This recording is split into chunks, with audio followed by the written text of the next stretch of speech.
number one. Okay. Voilà. Pour le point commun, ça nous a pris un petit peu de temps parce que finalement c'était tellement évident, mais en même temps, quelle était notre particularité? On est parti sur le fait qu'on travaillait tous sur des territoires en tant qu'organisation publique ou parapublique et qu'on avait un intérêt pour développer la participation citoyenne des habitants, des usagers, avec une valeur forte de rétablir une certaine justice sociale. Jusque-là, c'est pas extraordinaire, mais c'est ce qui est fondateur.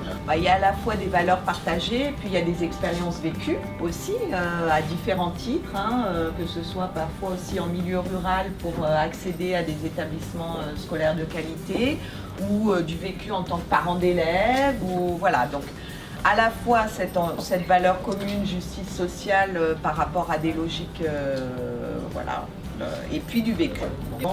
En zappant la dimension accomplissement des personnes, Ouais. on compromet tout l'édifice. Et les phénomènes collectifs, on les connaît avec leurs travers idéologiques, leurs travers de représentation, etc. Ils nous emmènent très souvent dans le mur et en tout cas, ils se déroulent en pénalisant particulièrement les gens les plus en difficulté. Donc l'affirmation de l'accomplissement des personnes, pour moi, c'est quelque chose qui est à côté du politique ou du collectif classique, qui sont nécessaires, mais qu'il faut absolument préserver. Et juste, je voudrais rajouter, je trouve ça intéressant leur exemple sur le conflit au départ ou le dissensus, et c'est peut-être ça aussi qui crée le consensus. C'est comment on peut peut-être le fait que chacun ait pu s'exprimer sur ses propres attentes, il n'y ait pas de frustration, on peut ne pas être d'accord, mais on peut quand même, sans être d'accord, trouver quelque chose qui nous relie. Vous êtes d'accord, vous n'êtes pas d'accord. Oui, mais après vous êtes d'accord sur l'urgence, par exemple, ou pas? Ah oui, oui, Mais c'est ça. Donc, même si voilà, le conflit est intéressant dans la construction aussi. Le respect pour l'être humain, on s'est un peu tous retrouvés autour de ça parce que c'est ce qui nous paraissait être une valeur essentielle qui nous amenait un peu à d'autres choses.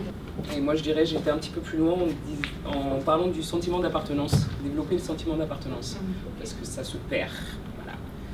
Voilà.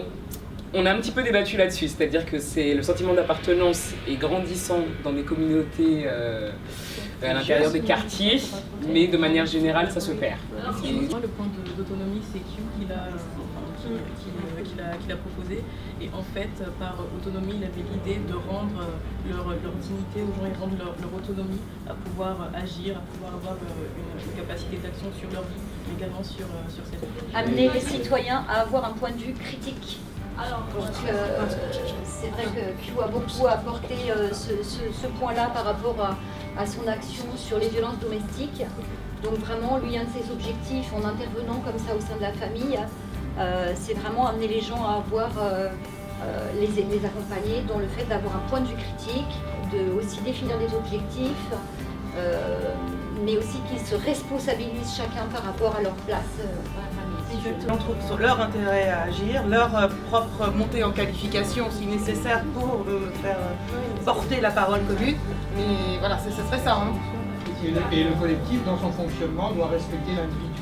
Et le collectif, dans son fonctionnement, doit respecter.